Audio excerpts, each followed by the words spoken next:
오늘 말씀의 제목은 하나님께 시선을 고정하면 됩니다. 하나님께 시선을 고정하면 됩니다입니다. 다윗의 인생은 하나님께서 칭찬하시는 인생이었습니다. 그러나 하나님께서 벌을 줄 만한 일들 많지는 않지만 다윗도 행했습니다. 오늘 본문에는 그와 관련된 내용입니다. 다윗이 하나님께 죄를 지어서 애꿎은 백성 7만 명이 죽는 일이 일어났습니다. 이 다윗이 지은 죄는 사탄으로부터 시작됐는데 사탄이 다윗의 마음에 인구조사를 하려는 마음을 넣어줬는데 그대로 사탄이 인구조사를 했기 때문입니다. 1절 말씀을 보시면 사탄이 일어나 이스라엘을 대적하고 다윗을 충동하여 이스라엘을 계수하게 아니라 다 이스라엘을 대적하고 라는 표현을 썼는데 세번역에서는 이스라엘을 치려고 이렇게 번역하고 있습니다. 사탄이 이스라엘을 치려는 목적은요, 이 다윗에게 인구 조사를 하도록 충동함으로써 실제로 이루어지게 되었습니다. 사탄의 충동에 다윗은 인구 조사를 실시하라고 요압에게 지시를 합니다. 요압은 말렸습니다. 이렇게 해서는 안 되지 않겠습니까? 하나님의 뜻을 거역하는 것 아니겠습니까? 하고 말렸습니다. 2장 전에 19장에서 요압은 암몬, 아람, 소바 세 나라가 연합해서 싸우게 될 때 그때 동생 아비새야 하나님께 우리가 전적으로 맡기며 나아가자. 하나님께서 선하신 뜻대로 이루실 것이다라고 말을 했었습니다. 그것 말고도요. 요압은 기본적으로 신앙이 탄탄한 사람이라는 것을 알 수가 있습니다. 그렇지만 또 동시에 개인적인 욕구라든지 특별히 자기의 그 분노를 참지 못하는 이런 부분이 있어서 마지막에 다윗이 아들 솔로몬에게 요압을 어떻게 처리하라고 했고 솔로몬은 요압을 죽이게 되면서 요압은 끝이 좋지 않은 상태로 생을 마감하게 됐습니다. 그렇다고 그가 지옥 갔다 말하기는 어려울 것이라고 생각합니다. 죽음만 신앙이 있는 상태에서 좋지 않게 죽음을 맞이했다고 볼 수 있습니다. 그런 요압이 보기에 다윗이 인구조사를 명령하는 것은 하나님께 범죄라고 생각을 해서 말렸던 것입니다. 3절 보겠습니다. 요압이 아뢰되 여호와께서 그 백성을 지금보다 100배나 더하시기를 원하나이다. 내 주 왕이여 이 백성이 다 내 주의 종이 아니니까 내 주께서 어찌하여 이 일을 명령하시나이까 어찌하여 이스라엘이 범죄하게 하시나이까 하나. 요압이 보기에 이 일은 하나님께 대한 범죄라고 여겼습니다. 그래서 만류했습니다. 하지만 다윗은 요압의 만류에도 불구하고 인구조사를 실시하라고 명령을 하고 강행을 해서 결국은 인구조사를 하게 됐습니다. 높은 위치에 있다는 것이요. 낮은 위치에 있는 사람보다 항상 모든 면에서 옳다는 것을 보장하는 것은 아닙니다. 우리가 자칫 착각할 수 있는 것 중에 하나가 내가 높은 위치에 있으니까 모든 면에서 내 밑에 있는 사람보다 낫다고 착각할 수 있습니다. 지식도 낮고 인격도 낮고 경험도 낮다. 낮다는 게 낮다가 아니라 더 좋다. 능력이 뛰어나다. 이렇게 생각할 가능성이 참 많다고 생각합니다. 특별히 이제 은퇴하고 나서 모이는 사람들의 좀 지도자급으로 있으면 그 자신 아래에 있으면 모두 다 자신 모든 면에서 자신보다 아래다, 모른다, 지식도 부족하다 그렇게 생각할 가능성이 많습니다. 또 그렇게 처신하면서 아래에 있는 사람들을 우습게 볼 가능성이 많습니다. 그러나 은퇴하고 오신 그분들이요, 비록 그 공동체에서는 사장이라든지 위에 사람에 비해서 아래 사람으로 있지만 그 자리에 있기 전까지 그런 사람들 안에 장관이 있을 수도 있고 서울대 교수한 사람이 있을 수 있고 내로라 하는 그런 경력을 가진 사람이 있을 수도 있습니다. 요즘에는 뭐 이력서에 이런 것들을 잘 쓰지 않기 때문에 그분이 어떤 분인지 잘 모르고 그냥 자기가 최고의 사장의 자리에 있다든지 뭐 어떤 높은 지위에 있으면 자기가 제일 나은 줄 알고 자기 밑에 있는 사람들을 하대하듯이 대하는 이런 경우도 있는데 그렇지 않죠. 이 사람이라는 것은요, 마치 지위가 옷을 입히는 거나 맞습니다. 그 지위라는 거 빼앗기면 옷을 밑에 사람의 옷으로 갈아입는 이런 거나 똑같습니다. 뭐 국회의원 하다가 국회의원에 내려오면 또 밑에 우리 일반적인 국민하고 똑같은 상황이 되는 거고요. 일반 국민이었다가 국회의원이 되면 또 예전에 국회의원의 말을 들었던 입장에서 이제는 그 사람에게 뭔가를 이제 지시하고 조사할 수 있는 그런 사람의 위치에 있게 되는 것이 우리 인간입니다. 우리는 타고날 때부터 하나님의 피조물로서 동일하게 타고났습니다. 그러나 이 땅을 살아가는 동안에 잠깐 동안 필요에 따라서 어떤 일을 위해서 하나님께서 말 그대로 신분이 아니라 직분으로서 옷을 다양하게 주시고 또 때로는 벗기시고 또 높은 사람이 입는 옷을 입다가 낮은 사람이 입는 옷을 입기도 하고 반대의 경우도 생기지 않습니까? 그러니까 우리는 아무리 높은 위치에 있다 할지라도 누가 이야기하든 심지어 어린아이가 이야기를 하더라도 귀담아 들을 자세를 갖는 것이 필요하다는 것입니다. 이렇게 요압이라는 사람이 신앙을 가진 사람의 입장에서 다윗은 지금 엄청난 신앙을 가지고 있으면서 신앙이 없는 사람처럼 인구조사를 하라고 실시하라고 명령을 내렸지만 요압은 다윗의 부하 또 신하임에도 불구하고 신앙면에 있어서 지금 온전히 가지고 있다면 요압의 말을 들었어야 되는데 듣지 않았습니다. 그리고 인구조사를 강행을 시켰습니다. 요압은 어쩔 수 없이 다윗의 명령에 따라서 인구조사를 감행을 했습니다. 그러나 두 지파는 조사하지 않았습니다. 하나는 민수기 1장 47절에서 49절의 말씀에 따라서 레위인은 조사하지 않았습니다. 그리고 베냐민 지파도 조사하지 않았습니다. 아마 베냐민 지파라도 조사하지 않는 것이 다윗이 옳지 않은 결정을 내린 것에 대해서 자신이 할 수 있는 조치라고 생각했던 것 같습니다. 하나님은 인구조사가 끝났을 때 다윗에게 느낄 수 있을 만큼 이스라엘을 치셨습니다. 그것이 나중에 3일 동안 전염병이 생겨서 7만 명이 죽는 그와 다른 별개의 모습으로 치신 것 같습니다. 그런데 그것만 보고도 다윗은 하나님께서 인구조사한 것에 대해서 벌로 치셨다는 것을 느끼게 됐던 것 같습니다. 그것을 보면서 다윗은 즉각적으로 하나님께 회개하면서 자신의 죄를 용서해 달라고 합니다. 그러나 그 이후에 하나님께서 사흘 동안 전염병이 생겨서 백성들 7만 명을 죽게 하시자 다윗은 회개를 하되 회개의 내용이 바뀌게 됩니다. 그전에는 나의 죄를 용서하소서 그렇게 회개를 했지만 백성 7만 명이 죽을 때는요. 하나님 내가 죄를 지었는데 왜 벌은 백성들이 받습니까? 백성들에게 벌을 주지 마시고 나와 내 가문만 벌을 주시옵소서 이렇게 청하는 것을 볼 수 있습니다. 17절 보시면 하나님께 아뢰되 명령하여 백성을 계수하게 한 자가 내가 아니니까 범죄하고 악을 행한 자는 곧 나이니이다. 이 양 때는 무엇을 행하였나이까? 청하건대 나의 하나님 여호와여 주의 손으로 나와 내 아버지의 집을 치시고 주의 백성에게 재앙을 내리지 마옵소서 하니라. 저는 이것을 보면서 다윗은 다윗이다. 정말 신앙의 기본이 탄탄하게 잡힌 사람이 다윗이다 하는 생각이 들었습니다.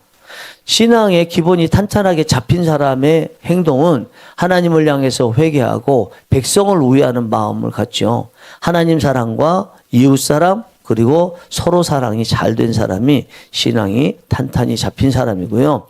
그리고 신앙의 중심이 하나님을 향해 있는 사람입니다.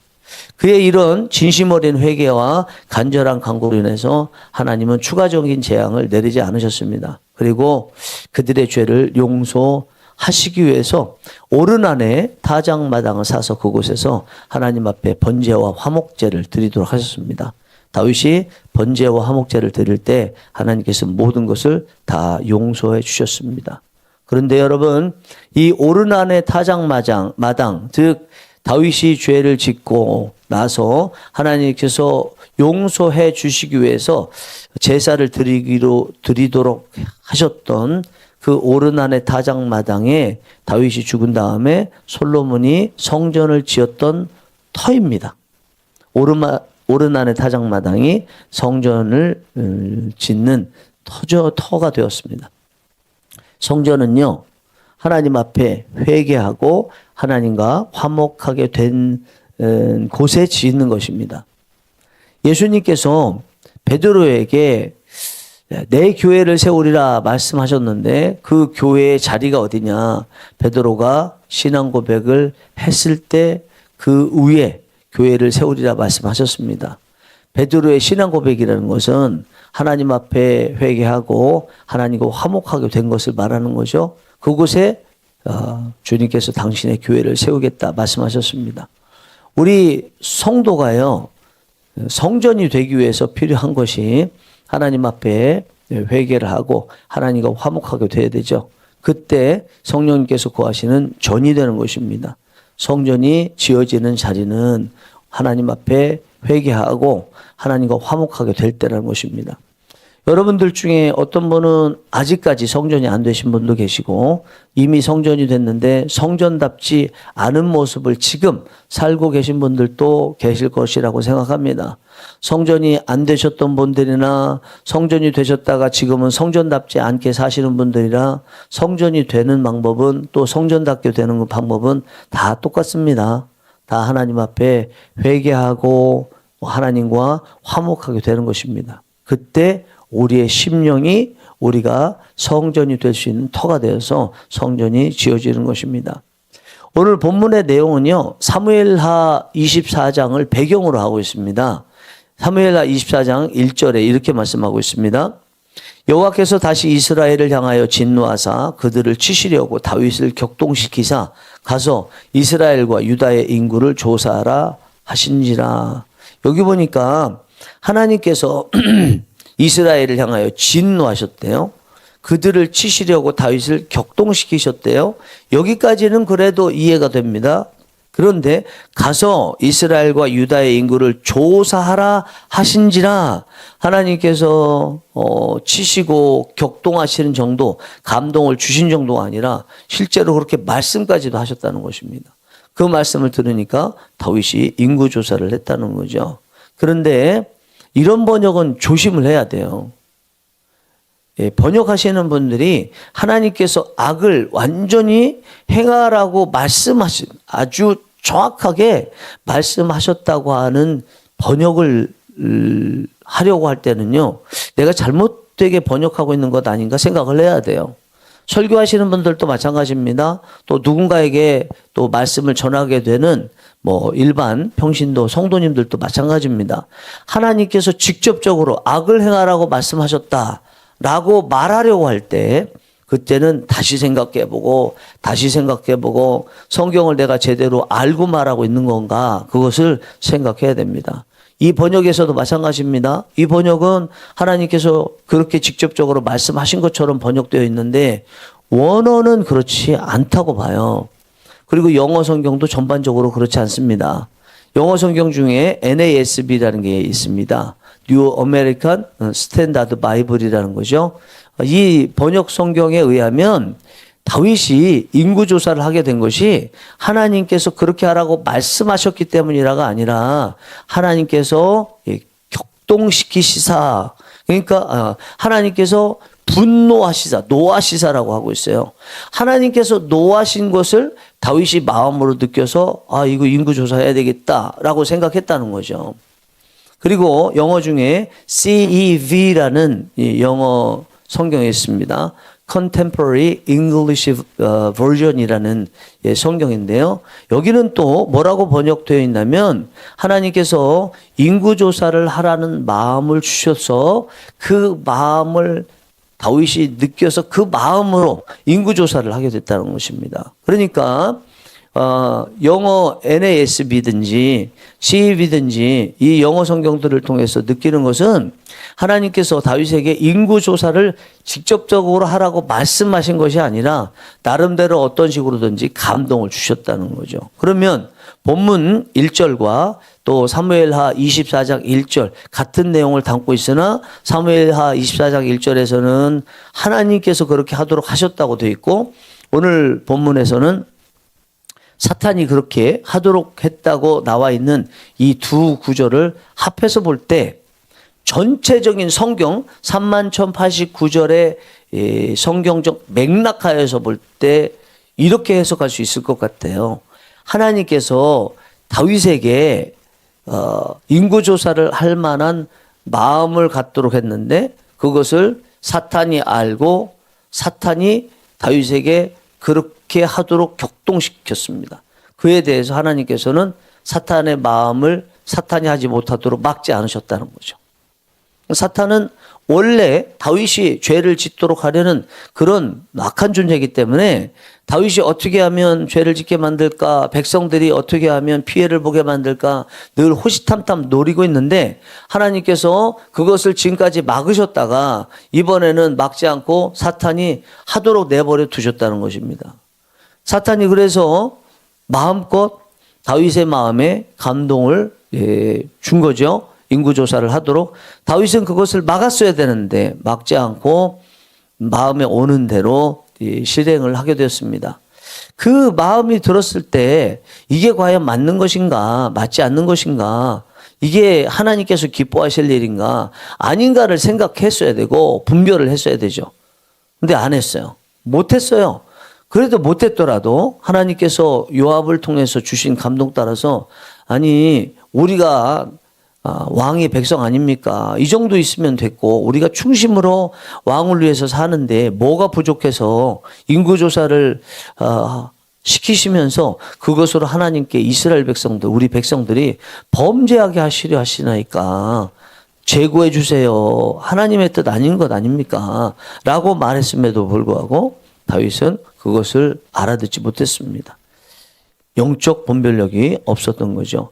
왜 다윗이 이렇게 신앙이 지금까지 계속 좋았다가 이때는 신앙이 없는 사람처럼 영적 분별력이 없었을까요? 하나님께서 원치 않으시는 것이라는 것을 왜 몰랐을까요? 자신의 마음 안에는 그런 마음이 생기지만 이 마음도 하나님이 주신 마음이 아닐 수 있다는 생각, 성경 전체로 봤을 때 성경과 위배된다는 그 분별력 있는 마음을 갖지 못했을까요? 그거는 다윗이 이미요 사탄이 인구조사를 하면서 하나님께 죄를 짓도록 하는 그런 마음을 줄 때 그것을 받아들일 만한 준비가 됐던 것입니다.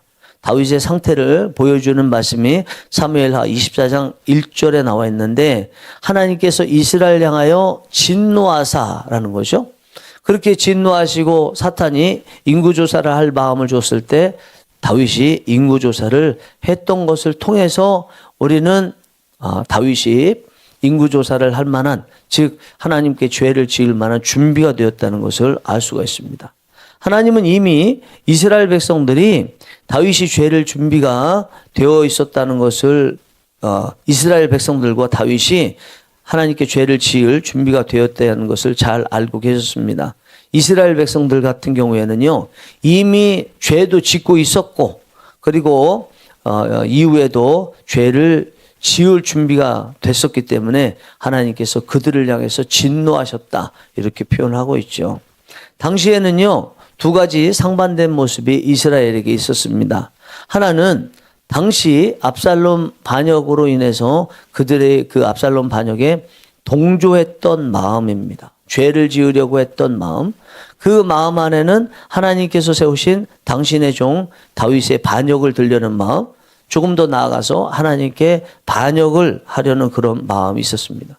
그 반역이 진압되고 난 다음의 내용이 오늘 본문의 사건의 내용이기 때문에 진압이 된 다음에 이스라엘이 어느 정도 안정되다 보니까 이제 영적으로 느슨해진 거죠. 그래서 하나님 의지하지 않고 자기들 뜻대로 살려고 하는 이런 모습이 있었을 때입니다. 이게 다윗 입장에서도 마찬가지입니다. 압살롬 반역으로 인해서 굉장히 자기 자신의 입지에 대해서 불안한 마음을 가졌겠죠. 그 불안함을 인구조사에서 백성들이 많은지 적은지 그걸 알고 마음에 어떤 때는 또 평안을 얻을 수 있고 어떤 때는 인구가 적다 그러면 더 불안할 수도 있겠죠. 그렇게 인구조사를 통해서 자신의 불안한 마음을 채우려고 했던 마음이 있었습니다. 그리고 이제 압살롬의 이 반역이 다 처리가 되고 나서 어느 정도 또 안정되고 나니까 다윗도 영적으로 느슨한 상태가 있었던 것입니다. 이런 상태는 바로 사탄이 죄를 지을 마음을 가져다 줘도 막지 않고 분별하지 못하고 그대로 수용해서 죄를 지을 수 있는 준비가 된 상태죠. 그러니까 사탄이 와도 속수무책으로 당했던 것입니다. 여러분, 한마디로 오늘 본문의 말씀은요, 백성들이 7만 명이나 죽어나가게 되는 이 비극은 하나님의 뜻을 따라 살려는 마음을 버리고 자기들 이득과 자기들 위해서 살려는 마음으로 바뀌게 되었던 것으로 인해서 일어났던 것입니다. 이런 마음을 사탄은 잘 알고 그 틈을 타고 들어와서 백성들의 수를 계수하려는 마음을 다윗에게 넣었고요. 다윗은 백성의 수를 계수하게 됐던 것입니다. 사탄은요, 절대로 지는 싸움을 하지 않습니다. 물론 초반에는 상대방이 자기가 이길 사람인지 질 사람인지 모르니까 일단은 와서 싸우려고 시도를 하지만 계속 싸우다가 백전백패하게 되면 사탄은 그다음부터 계속 싸워봐야 지는 싸움밖에 안 된다는 것을 알고 그 사람을 건드리지 않습니다. 유혹을 한다든지 박해를 가한다든지 이런 것 절대로 하지 않습니다. 그다음부터는 그 사람하고 아주 그냥 멀리 떨어져 있습니다. 누구에게 가나 몇 번 싸워봤더니 이길 수 있어요. 그런 사람에게 가죠.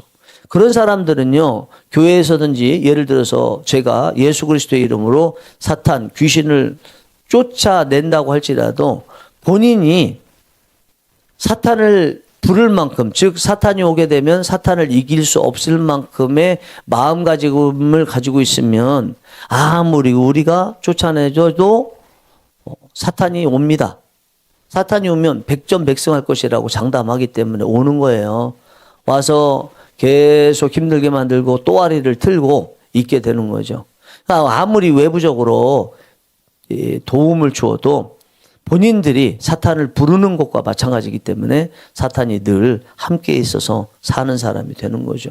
이게 본문에 나와 있는 다윗과 이스라엘 백성들이 가지고 있었던 문제였던 것입니다. 이 문제의 원인을 우리가 안다면 우리가 사탄이 자꾸 틈타고 어려운 일이 생길 때 해결하는 방법도 간단한 거죠. 하나님께 집중하는 거죠. 시선을 집중하는 거죠. 오늘 본문 말씀에서 나와 있는 인구조사와 그로 인해서 나타난 최종적인 7만 명이 죽게 되는 이 비극적인 결말의 원인은요, 직접적인 원인은 하나님께로부터 시선을 다른 데로 돌린 거예요. 다른 데로 돌려서 그 다음에 얼마나 나쁜 짓을 했고, 이거 일단은 덜 중요합니다. 하나님께로 고정해야 될 시선과 하나님께 집중해야 될 귀를 다른 데로 돌렸다는 그 자체가 엄청난 죄가 되는 것입니다. 이로 인해서 지옥 갈 죄냐 이런 거는 이제 여기서 이제 판가름 나긴 납니다만 그거와 상관없이 하나님께로부터 다른 데로 시선을 돌리고 귀를 다른 데로 돌리게 되면 그 자체로 우리는 계속 피폐하게 되는 거예요. 다 가져도요, 이쪽 거 다 가져도 마음속에 불안함이 생기고 점점점 죄악된 길로 가속도를 붙여서 살게 되는 것이 하나님께로부터 시선을 돌리고 귀를 돌렸을 때 나타나는 현상이에요. 지난번에도 잠깐 말씀드렸다시피 제가 최근에 가장 많이 느끼게 되는 죄된 모습은요, 이쪽에 가서 무슨 죄를 지었냐가 아닙니다. 하나님이 없는 것입니다.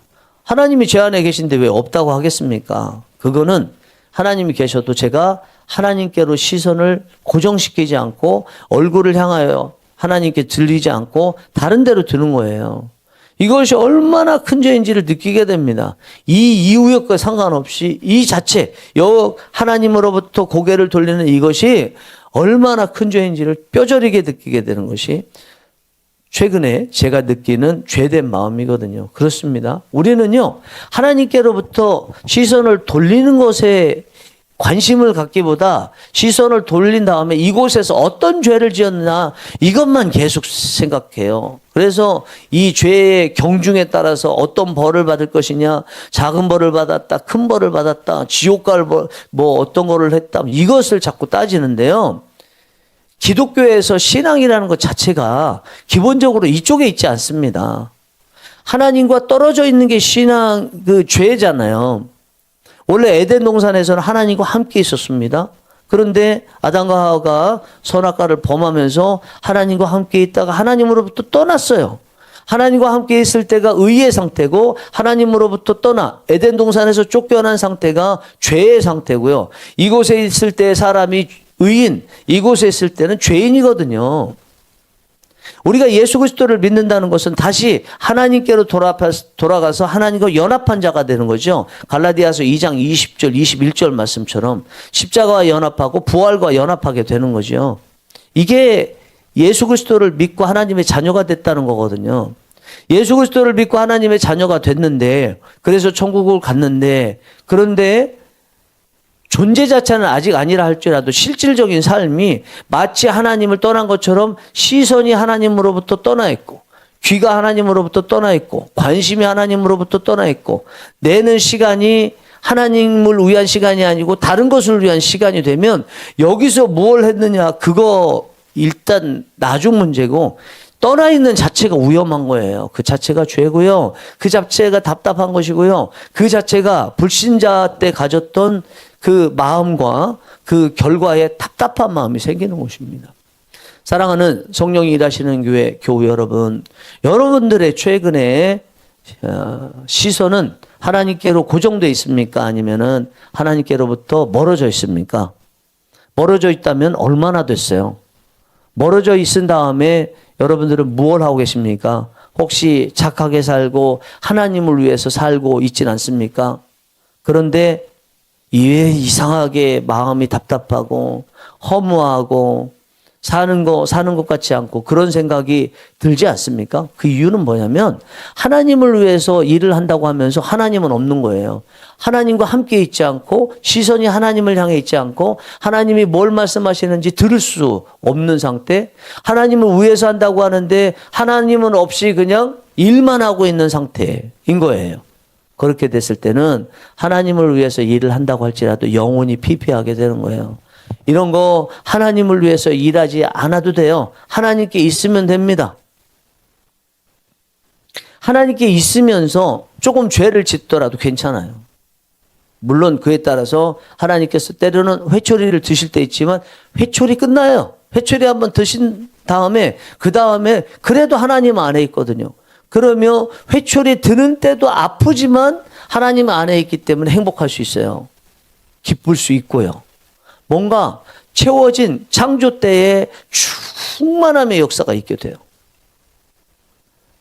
여러분들께서 오늘 말씀을 들으시고 여러분들의 시선을 다시 하나님께 고정시키시는 은혜가 있기를 원합니다. 그리고 하나님께 시선을 고정시키는 것과 그렇지 않은 것이 다른 시선을 고정하지 않고 다른 데에서 뭘 하느냐보다 훨씬 더 중요하다는 것을 깊이 느끼시게 되고 또 이제부터는 확실하게 주님께 시선을 고정시키며 주님과 함께 동행하며 살는 것을 기쁨으로 여기는 모두가 되시기를 간절히 바랍니다. 기도하시겠습니다.